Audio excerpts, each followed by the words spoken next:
Hey guys, welcome back to my YouTube channel. तो आज हम ड्रैगन किंग सीरीज को फिर से कंटिन्यू करने जा रहे हैं। तो जैसे कि हमने प्रीवियस एपिसोड में देखा था, वुलिन लुओ को बोल रहा होता है कि तुम एक स्मार्ट पर्सन हो। तुम्हें पता ही होगा कि अगर हम आपस में लड़ते रहेंगे तो हम पीछे रह जाएंगे। अगर हम अपने साथियों से आगे बढ़ना चाहते हैं तो हमें ये जो आपसी लड़ाई है इसे खत्म करना पड़ेगा और अपनी कल्टिवेशन के ऊपर फोकस करना पड़ेगा। तो एपिसोड नंबर 96 की स्टार्टिंग होती है। वुलिन बोल रहा है, तो मैं तुम्हें एज अ ब्लैक स्मिथ एक गारंटी दे सकता हूँ कि मैं काफी ज्यादा हार्ड वर्क करूंगा ताकि तुम जो भी एक्सपेक्टेशंस लगाओगे मुझसे, मैं उसे पूरा करूंगा। खासकर वन वर्ड बैटल आर्मर बनाने की सक्सेसफुल गारंटी मेरी रही। तो अगर तुम क्लास प्रेसिडेंट की सीट मेरे से लेना चाहते हो तो तुम्हें हार्ड वर्क करना पड़ेगा और इम्प्रूव करना पड़ेगा अपने आप को। फिर नेक्स्ट सेमेस्टर तुम ट्राई कर सकते हो मुझे हराने के लिए और मेरी सीट लेने के लिए। फिर वैसे वो वू स्टूडियो के पास जाता है और बोल रहा होता है कि इस बैटल के लिए मैं तुमसे माफी मांगता हूँ। ये जो हारे हम, मैं सही तरीके से कोऑर्डिनेट नहीं कर पाया। मैंने टीचर वू की स्ट्रेंथ को अंडर एस्टिमेट कर दिया था। हम ऐसे तो दोस्त नहीं है पर हम साथी तो हैं ही। तो मैं सच बताता हूँ तुम्हें, मैं 4th रैंक ब्लैक स्मिथ नहीं हूँ, मैं एक्चुअल में 5th रैंक ब्लैक स्मिथ हूँ। वो सूर्य सुन के हैरान होकर बोलती है, क्या?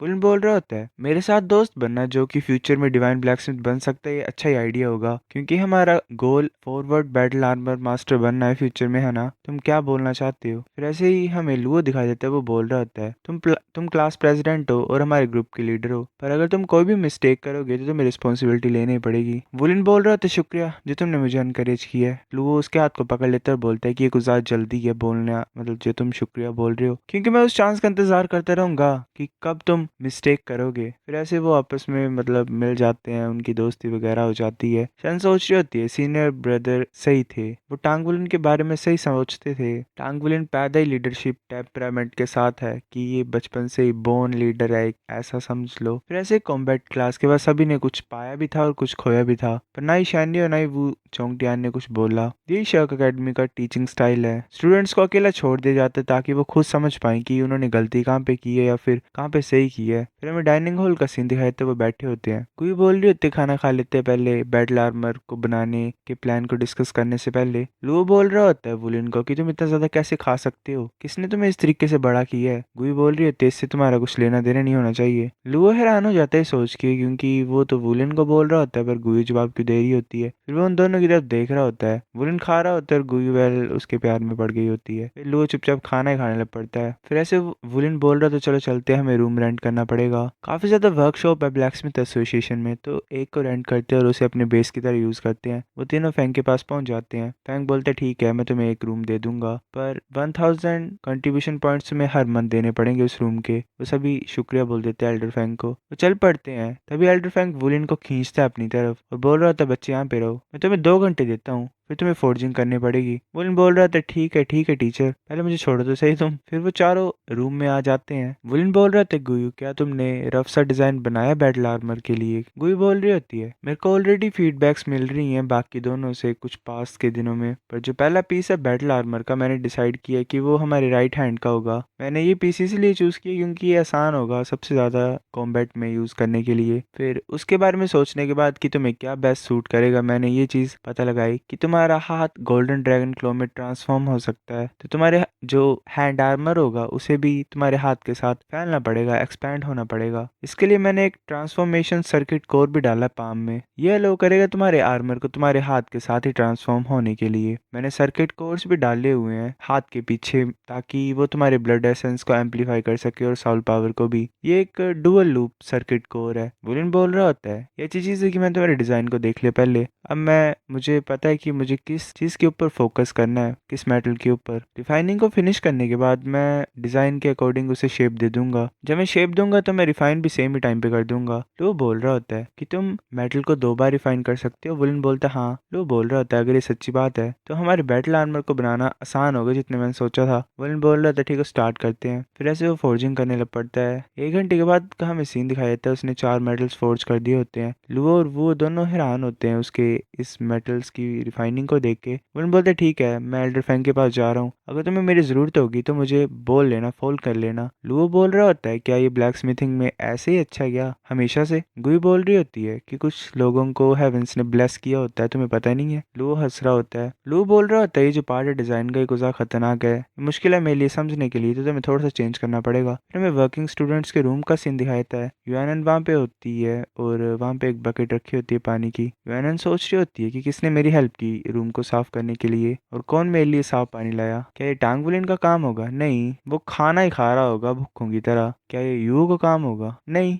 ये तो हो ही नहीं सकता, वो इंसान इतना अच्छा है ही नहीं। क्या ये जिजी का काम होगा? वैसे पानी की तरफ देख रही होती है, सोच रही होती है जिजी को कि लाइक वो कितना ज़्यादा खुश होगा कि भाई मैं तुम्हारे लिए पानी लाया हूँ, तुम हैप्पी हो, या फिर ऐसा वैसा। यूएनएन पानी की बाल्टी को उठाती है और बाहर फेंक देती है। जिस छुप के देख रहा होता है, वो सोच रहा होता है ऐसा लग रहा है ये अभी भी शांत नहीं हुई है। फिर ऐसे ही यूएनएन पर्दे लगा देती है और अपने क्लोथ चेंज कर लेती है। वो बोल रही होती है कि ये तरीका ज़्यादा कंफर्टेबल है। तभी वो अपने सर को पकड़ लेती है, दर्द से चिल्ला रही होती है। उसे कुछ फ्लैशबैक्स आ रहे होते हैं, लाइक फाइट हुई होती है एक, और जिसकी वजह से उसे मतलब एक तरीके से ट्रॉमा ही मिल जाता है। वो कुछ बुरी मेमोरीज में फंस जाती है और चिल्ला रही होती है दर्द के मारे। तभी जीजी वहां पे आ जाता है और बोलते क्या चल रहा है। यूएनएन फिर जीजी की तरफ देखती है। जीजी अपनी आइज को हटा के बोल रहा होता है क्या तुम ठीक हो? यूएनएन उसे मारती है पिलो से और बोलती है यहाँ से दफा हो जाओ। जीजी उसे सॉरी बोल के वहां से चले जाता है। यूएनएन ऐसे बैठे हो रही होती है। फिर हमें द्वारा वुलिन और फैंग दिखाई देते हैं। वुलिन बोल रहा होता है टीचर मैं आ गया हूँ। फैंग बोल रहा होता है मैं तुम्हें बताता हूँ कि तुम्हें क्या सीखना आज। फोर्थ और फिफ्थ रैंक ब्लैक स्मिथ के बीच में एक बहुत बड़ा डिफरेंस है। अब मेटल्स के अलावा तुम अलॉयज को भी फोर्ज करोगे।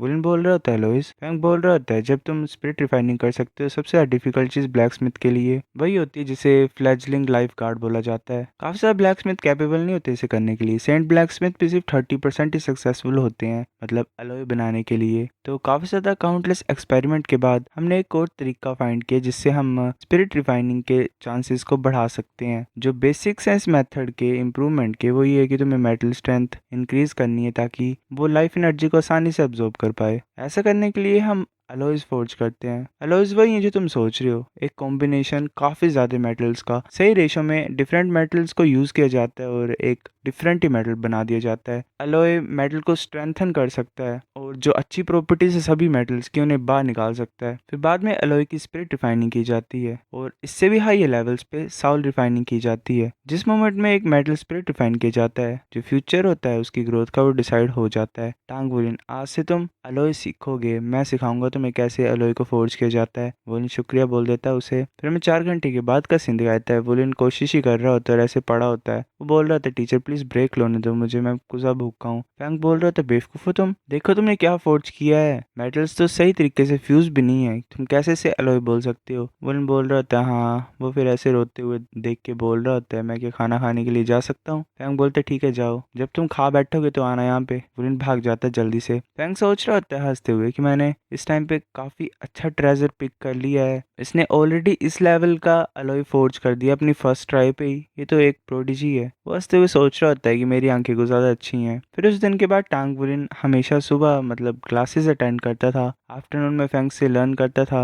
टांग वुलिन की ये मुश्किलें सिर्फ स्टार्टिंग की थी। जैसे वुलिन प्रेसिडेंट मू को बताता है। मू बोल रहा था क्या उसने तुम्हें अलॉय फोर्ज करना सिखाया? Alloy forging 6th rank black Smith का एरिया होता है, तुम्हें वो अलॉय सिखा रहा है। अभी तक तुमने स्पिरिट रिफाइनिंग भी अच्छे तरीके से नहीं सीखी है, ये तो कुछ ज्यादा ही गलत चीज है। मेरे को फॉलो करो और बताओ मुझे कि तुमने क्या सीखा है। वुलिन बोलता टीचर मैं एक हैवी सिल्वर और एक मैजिक सिल्वर को ले आया हूँ। अगर मैं हैवी सिल्वर और मैजिक सिल्वर को यूज करूंगा तो मैं जेड सिल्वर अलॉय बना सकता हूँ। प्रेसिडेंट मो बोल रहा होता है कि दिखाओ मुझे। वुलिन अपने हैमर्स को पकड़ लेता है। मुंह सोच रहा होता है ये बच्चा कुछ ज्यादा अच्छा है फोर्जिंग में, कि लोगों की तरह नहीं है ये ऐसे शांत ही रहता है। फिर हमें 2 मिनट के बाद का सीन दिखाता है। 100 डिफाइंड हैवी सिल्वर होता है एक, और एक 100 डिफाइंड मैजिक सिल्वर होता है। वुलिन उन दोनों को मिक्स करने की कोशिश कर रहा होता है। वो बोलते हैं तो कुछ ज्यादा अच्छा है, तुम स्क्यूज फ्यूजन टेक्निक को यूज कर रहे हो। स्क्यूज फ्यूजन में ये होता है कि दोनों साइड से हैमर मारा जाता है और सेम ही टाइम पे बजना चाहिए, वो जरा भी चेंजेस नहीं होना चाहिए, जरा भी अलग, सेम ही टाइम पे दोनों हैमर्स टकराने चाहिए। ये ट्रिक थोड़ी सी डिफिकल्ट है और साथ में साउल पावर भी डालने पड़ती है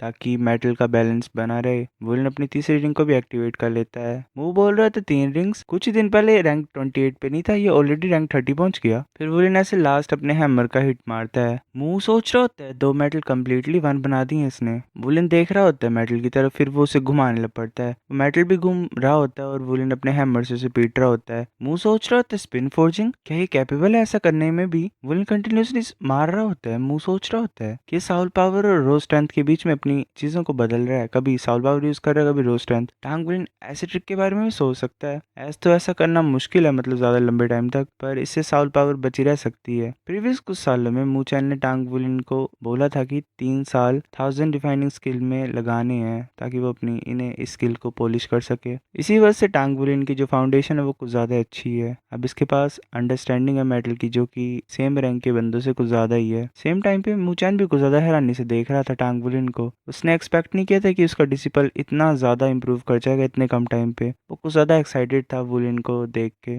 वैसे हंसते हुए कुछ ज़्यादा प्राउड फील कर रहा होता है। सो गाइस, एपिसोड नंबर 96 इतना था। अगर आपको नेक्स्ट वीडियो देखनी है तो वेट करो, तब तक मिलते हैं आपसे कुछ दिनों में। बाय।